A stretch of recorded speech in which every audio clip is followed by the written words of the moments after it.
Price தலாட் ஒரே ஒரு வசனத்தை கூட காண்பித்துக் கொடுக்கிறேன். சங்கீதம் 128 அதிகாரம் 1வது வசனம், கர்த்தருக்கு பயந்து அவர் வழிகளில் நடக்கிறவன் எவனோ அவன் பாக்கியவான். இன்னைக்கு ஆண்டவர் நம்மளை பார்த்து சொல்ற காரியம் என்னன்னா, மகனே மகளே நீ பாக்கியவான் சொல்றாரு. நம்மளாம் ஏன் பாக்கியவான்னா, நம்ம கர்த்தருக்கு பயந்து வாழ்றோம்னா அப்ப நம்ம பாக்கியவானமா. ஆனா நம்ம இன்னைக்கு கர்த்தருக்கு பயந்து வாழ்றோமா? கொஞ்சம் யோசிச்சு பாருங்களேன். நம்ம ஆபீஸ்ல இருக்க நம்ம மேனேஜருக்கு பயப்படுறோம், நம்ம வீட்டுல நம்ம பேரண்ட்ஸ்க்கு பயப்படுறோம், நம்ம பாஸ்டருக்கு பயப்படுறோம். ஐயோ சர்ச்சுக்கு போலியே திட்டுவாரேன்னு சொல்லி சில காரியங்கள் சில விஷயத்துக்கு நம்ம பயப்படுறோம். நம்ம பயப்படுறது தப்பு கிடையாது. நம்ம சில காரியங்கள் உலகத்துல சில காரியங்களுக்கு பயப்படுறது நல்ல விஷயம் தான். இருந்தாலும் நம்ம கர்த்தருக்கு பயப்படுறோமா?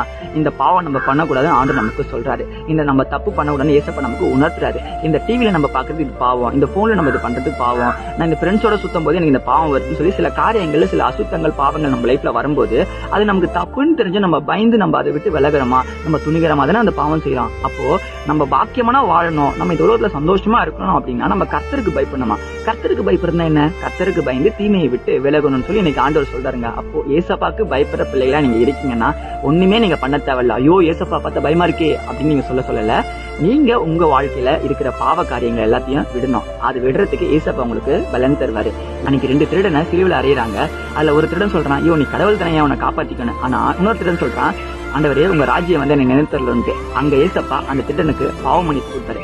இன்னைக்கும் ஏசப்பா கேட்க, ஆண்டவரே நான் பண்ணதெல்லாம் தப்பு தான், என்னை மன்னிச்சு என்னை ஏற்றுக்கொள்ளுங்கன்னு நீங்க கேட்டீங்கன்னா இன்னைக்கு நீங்க எப்படிப்பட்ட பாவியா இருந்தாலும் எவ்வளவு பெரிய பாவம் செஞ்சாலும் அதை மன்னிக்கிறதுக்கு தயாரா இருக்காருங்க.